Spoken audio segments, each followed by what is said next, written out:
Introducing the Bite Me Cannabis Club. The Bite Me Cannabis Club aims to be an inclusive online space for cannabis lovers. Whether you're simply curious about how cannabis can improve your life or you're fully seasoned, there's always more to learn. When you join the Bite Me Cannabis Club, you'll have access to like-minded people interested in cannabis, monthly workshops, live Q&As, recipes and recipe swaps, digital cookbooks, a fully functional chat feature, and a whole lot more. For a limited time, it's only $5 a month with a 30-day free trial so you can try it out and see if it's right for you.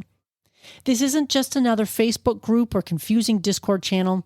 I carefully chose a platform that offers a clear, uncluttered, and seamless community experience. See for yourself, join today, say hello. I can't wait to connect with you there. Join the Bite Me Cannabis Club today. Link in your podcast app.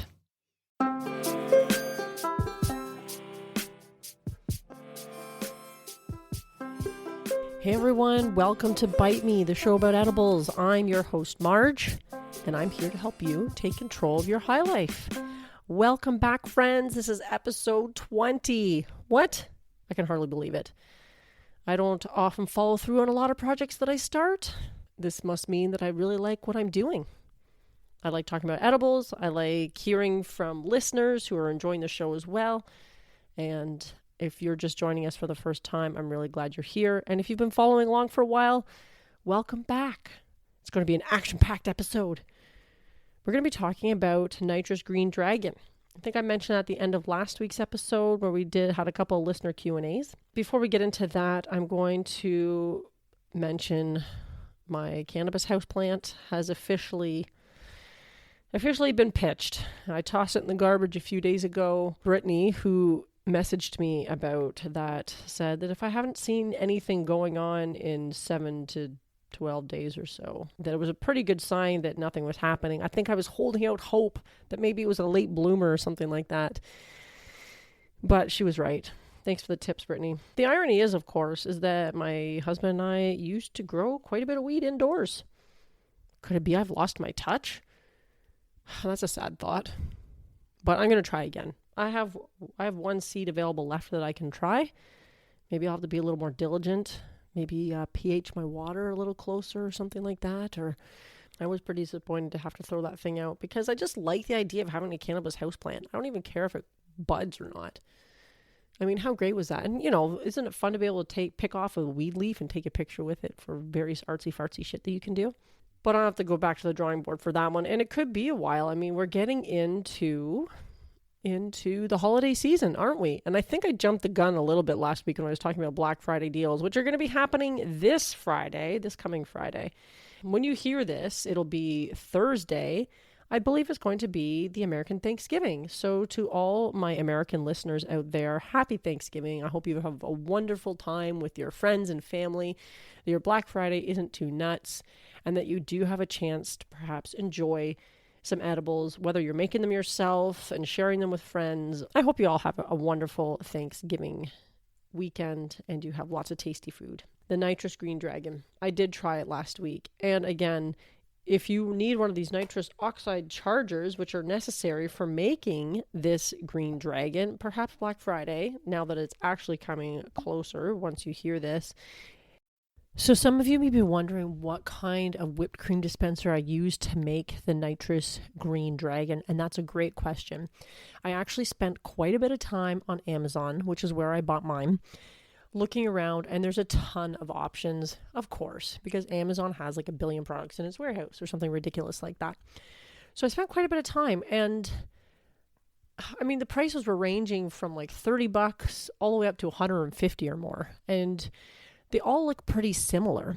What I ended up going with, and I did a little research, looked at reviews, and I came up with the ISI Easy Whip Plus Mini 1 pint. So that will hold 2 cups of any alcohol that you want to infuse. It also does a wonderful job on whipped cream, if that's what you're going to use it for too, which you could put infused cream into it and then whip it and have that to add on top of drinks. I'll probably be doing that as well, because if you want to have a little infused something or other in your hot chocolate or whatever, it would work really well for that. It's really easy to use. These things are pretty idiot proof. I also went with the brand because you have to get the nitrous chargers are separate. I went with the ICO Impeccable Culinary Objects 50-piece N2O cream chargers, 8 gram. And bear in mind, when it says 50-piece, each charger is one-time use only. So once you use it, you recycle it. They came in boxes of 10 and 100 as well. So I'm giving this to you so that you don't have to spend all that time looking around Amazon like I did. I did the work for you. You're welcome. The ISI Easy Whip Plus was sort of a mid-range one. The chargers I have found are pretty standard.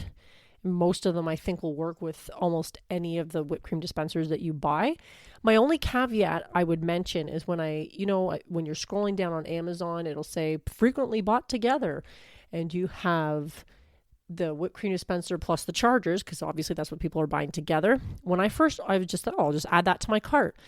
I got an email saying the charger was coming in like 2 days, and the whipped cream dispenser was coming in like 2 days, and the chargers were coming in like 3 or 4 weeks. And I thought, well, that's obviously not going to work.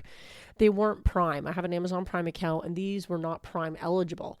So I actually had to go back and cancel the order and then add to my cart ones that were going to arrive in the shorter amount of time so that I would get them both together, which I did. So just watch for that. Now, I was ordering from the Amazon Canada site. I'm assuming these brands are probably available in the United States as well if you're listing there or elsewhere. So prices and availability may differ a little bit, but I have used the whipped cream dispenser a few times now. One, obviously, to do the Green Dragon, and also for just some basic whipped cream, and it works really well. It's all stainless steel. The cap on it is plastic, but it's a really solid plastic. It's not cheap feeling. Doesn't feel like it's going to break or anything like that. So I'm pretty happy with it so far. I haven't used it too much, but a nice little addition to the repertoire. These types of things you can probably also buy, I would imagine, at a restaurant supply store. If you go that route, you could probably ask some knowledgeable staff about if you had different questions. And you could probably also get them at like good home furnishing stores or home like kitchen stores.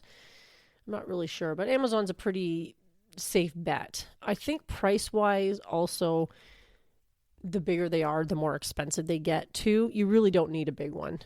2 cups of alcohol to do Green Dragon is quite a bit. And yes, you do have to take it and put it on the stove for another hour, but it's a pretty short period of time and it's not too time consuming to do that kind of thing. So as far as preparation process, 2 cups is plenty. So unless you really think you'll be infusing tons of alcohol over the holidays, and who knows, maybe you are, you're going to get into more pricey units the bigger you get. The 2 cup one, I think, is quite fine. So that's what I found. It had good reviews. I've been happy with it, and I can safely recommend them both. The ISI Easy Whip Plus and the ICO Impeccable Culinary Objects 50-piece cream chargers. So I hope that helps. And the recipe specifically in the book that I'm using, the Bon Appetit book, said to use mezcal. Mezcal? I'm not sure how to pronounce that. It is a earthier version of tequila, from what I understand. They're both made from 100% agave, but they're distilled differently, produced differently, from the same plant, but the processes and everything is different. In my neck of the woods, there are not as many choices when it comes to purchasing mezcal. There's all kinds of different tequilas. I was limited at the one liquor store that I went to one mezcal, or maybe it was 2. I can't remember. The second, I didn't buy it right away. The second store I went to didn't carry it at all, the one closest to my house, so that was a little disappointing, but perhaps it was for the best, because at the first store that I went to, it was $90 a bottle, folks. $90. And that seems like a lot of money to spend. I'm not even a tequila drinker. I didn't buy it. At $90 a bottle, I got all kinds of other things I can spend my money on this time of year. That's not a problem. One of my daughter's birthdays is coming up. My sister's birthday's coming up. Christmas is coming up. There is no shortage of ways for me to spend my money. And I had already bought this heat-tolerant whipped cream dispenser and nitrous oxide canisters. in order to infuse this nitrous green dragon. So there was really no need for me to be spending more money on top shelf liquors. And I happen to have some vodka in my cupboard. So that's what I used instead. Again, you can use whatever you want. Really, I mean, if you're not a tequila drinker, why use a fancy mezcal? I hope I'm saying that right. Otherwise, I'm going to sound pretty dumb. But so use what you have on hand. And the funny thing is, when I went through some of the cocktails in the book that they suggest, which they're all infusing with this nitrous methodology, a lot of them were not even using mezcal. They were using whiskey. They were using nitrous oxide infused gin.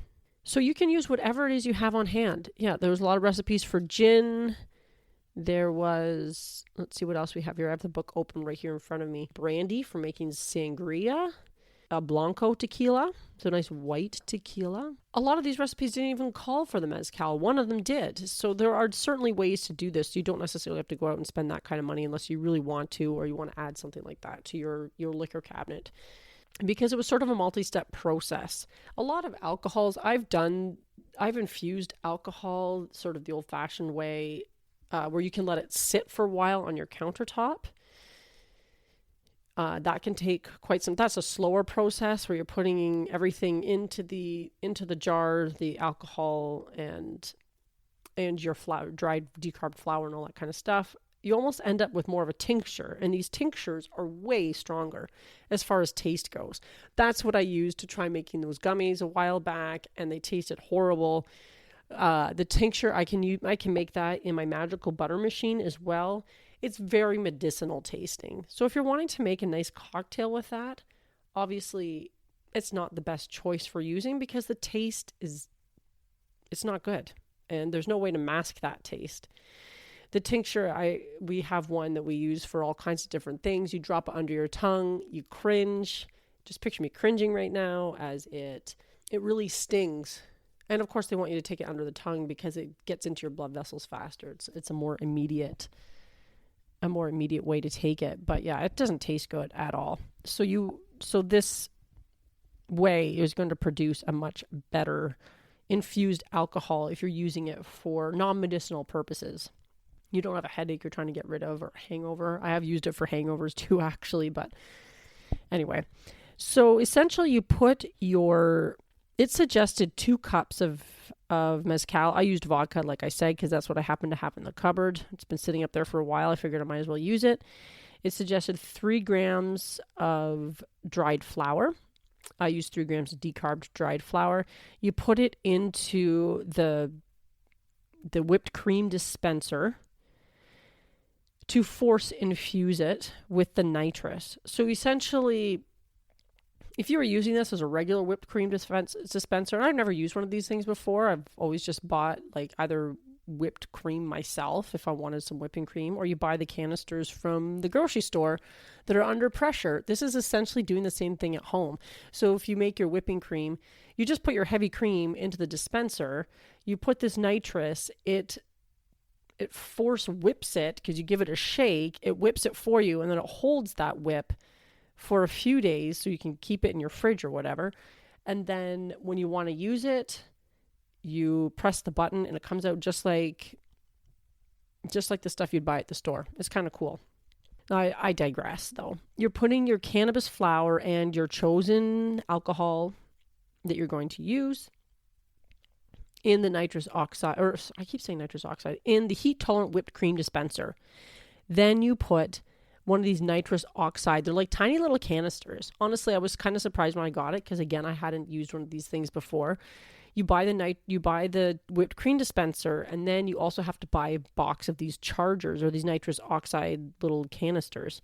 They look like miniature helium, like miniature helium canisters. So the things you use to blow up balloons, only these are tiny. You get this box. It's a pretty heavy box for its size. You open it up. They look like these tiny little canisters. You put it into the slot where it's supposed to go. You force this nitrous into the canister. You give it a really good shake, and then you remove that. You take all your cannabis and your alcohol out of the dispenser because you're not whipping it up, or you can't anyway, but you let it sit for a few minutes. You vent out this pressurized gas, you stir the liquid, let it sit for a minute. The next step decarboxylates the weed liquor, making it potent as well as cannabis flavored. So it's, again, like I said, it's a 2-step process. You take your alcohol weed mixture, you put it in a canning jar. All right, and sorry about that. I got a little telephone call there that I was not expecting, so we'll see if that whole thing's probably going to have to get cut out, but it really did fuck with my flow. Anyway, where was I? So basically, you're taking the alcohol weed mixture out of the I keep wanting to say nitrous oxide thing, out of the whipped cream dispenser. You're putting it into a jar, and you're putting that jar into a stock pot with water. This is like you do with a whole lot of other infusions that you're familiar with. You're going to bring it to a boil and then let it simmer for about an hour, checking the water levels every now and then to add more water if too much of it boils off or whatever, but it shouldn't be too much of a problem in only an hour, and you're just simmering it. You're going to do that for an hour, then you're going to take the jar out, and you're going to strain when it's cooled off a little bit. You don't need to do it when it's fresh out of the pot. When it's cooled off a little bit, you can strain it with a fine mesh strainer and a little cheesecloth, or if you have some kind of bag you use for making nut milks or things like that, that can work too. I actually used the strainer that came with my magical butter machine. So there's a few different methods. You just want to strain out all of the flour product that's in the alcohol, because you obviously don't want that floating around in the drinks that you make. And then you can store it in a cool, dark place for up to 6 months. Use it sparingly. The combined effects of alcohol and cannabis can be intense, as you probably already know, but it's always nice to remind people that a little goes a long way. Alcohol has its own separate effects, so when you're adding cannabis, you do want to be cautious. And the recommended serving size typically is 1.5 ounces in any cocktail. So that's not a lot. So if you're making cocktails, you may even want to infuse just, maybe if you're using a 1/2 ounce of your Green Dragon. Maybe if you want to have more than one cocktail, maybe you make a 1/2 ounce instead of a full ounce or something like that, so you can enjoy more, or skip the infused alcohol if you're having multiple cocktails, because you just don't want to overdo it. It's pretty easy to do too this time of year when the holidays are happening and you're with friends and family and the drinks are flowing. Just err on the side of caution. A whole cup would be, a quarter cup is about 10 milligrams according to this. Of course, results may vary depending on a whole wide range of factors, as I'm sure you also know. A quarter cup, I believe, is 2 ounces. If my conversions in my head that I'm trying to do right now, that's not happening that great. It's been one hell of a week, guys. There's been a lot going on. So yeah, a quarter cup is about 10 milligrams. So just keep that in mind. Use sparingly, but enjoy. Now, I did taste it, even right before this show, just to see, because it did say that this forced infusion of alcohol would create a gorgeous, transparent emerald booze that actually tastes really good. You know, this emerald green, I was really looking forward to seeing this interesting emerald green, which kind of reminded me of like an absinthe. Mine did not turn out emerald green at all. It looked more like, how would I describe it? Like a swamp green, a muddy water green, Lake Ontario on a late November day green.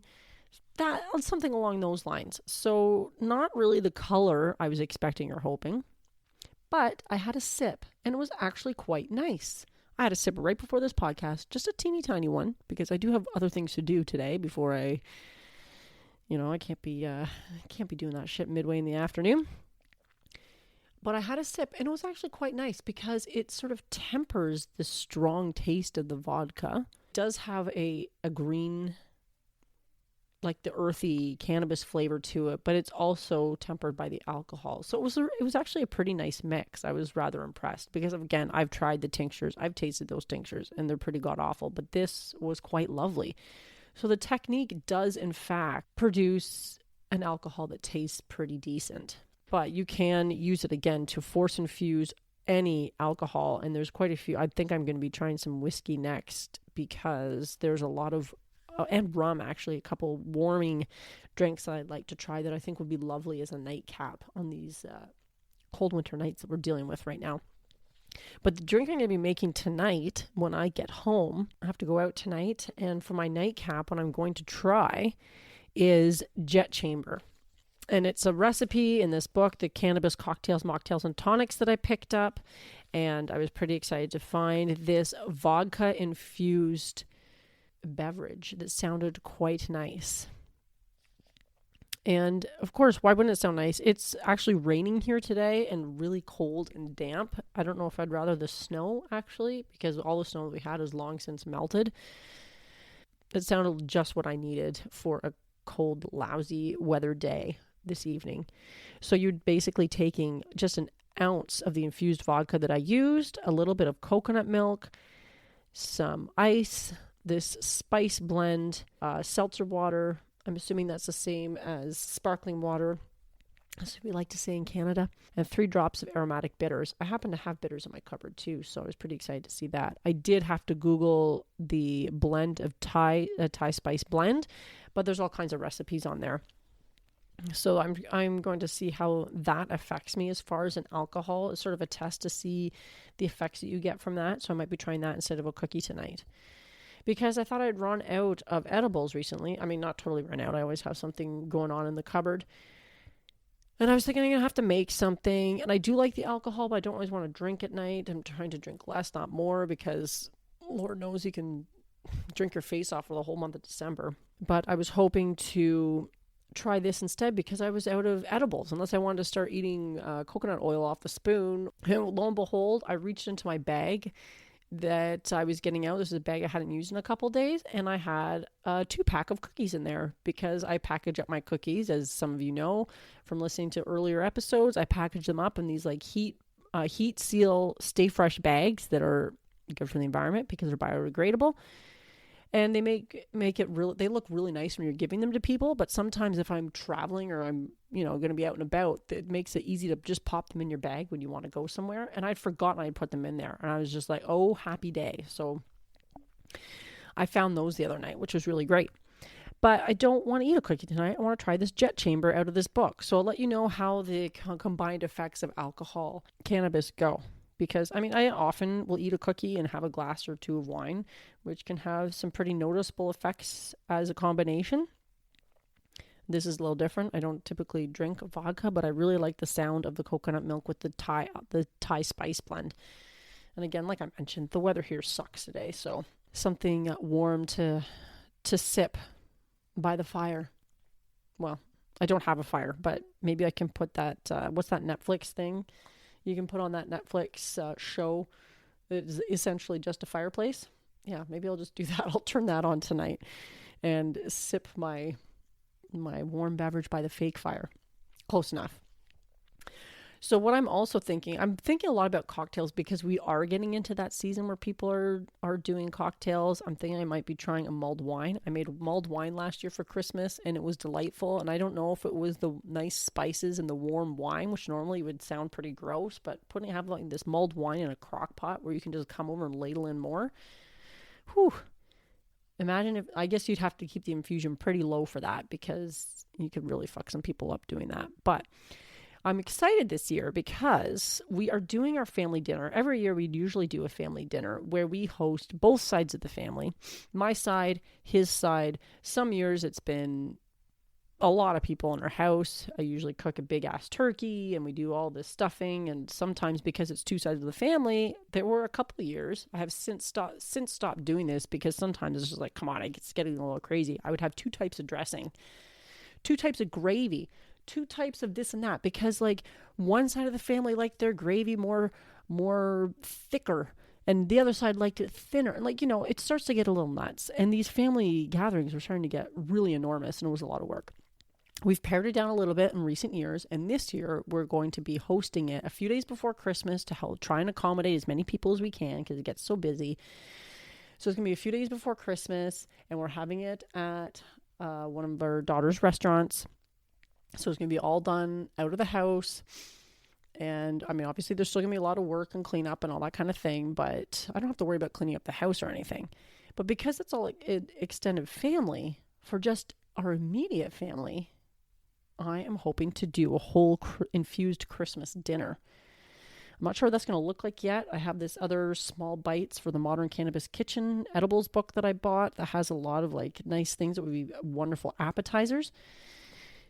And some of these cocktails, some of the Bon Appetit book has some nice items in there that would be lovely for an infused dinner. So just thinking about putting that all together in such a way so that you end up at the end of the dinner, maybe with a really light buzz, super relaxed. You know, you don't want anybody to be getting too high, so you have to keep the dosing really, really light. But I'm pretty excited to try that out. Anyway, I've droned on for long enough. You guys have been very patient with me today. I do try and keep these episodes relatively short, and I know this one's getting a little long. Consider finding me on the socials at Bite Me Podcast, on Facebook, Twitter, Instagram, and Minds, Pinterest, whatever. I'm all there. And consider shooting me an email if you have any questions, queries, feedback, stories, whatever it is. I love getting email, bitemepodcast@fastmail.com. That would be wonderful too. So I hope everyone has a wonderful weekend coming up. And I'm going to end this with a shout out to Johnny, who emailed me this week, who is an aspiring edibles chef. Lord knows we need more people like Johnny in the world. Thanks for emailing me, Johnny. Have a wonderful weekend, guys. Bye.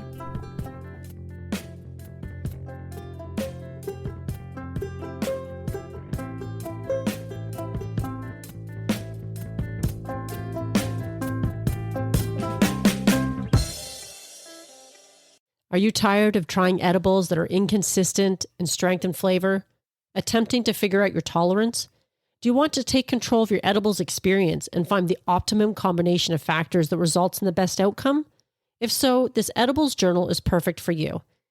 The Bite Me Edibles Journal provides a convenient and organized way for you to track and record your edibles experience, whether it's homemade edibles or store-bought. It includes 48 fillable pages. It's sized 8.5 by 11 for plenty of writing space, includes information on calculating the potency of homemade edibles, and it was created by an edibles expert. Whether you're a seasoned edibles enthusiast or just starting out on your cannabis journey, the Bite Me Edibles Journal is an essential tool for anyone interested in enjoying their edibles to the fullest. Take control of your high life with this convenient and helpful resource. Add it to your Amazon cart today.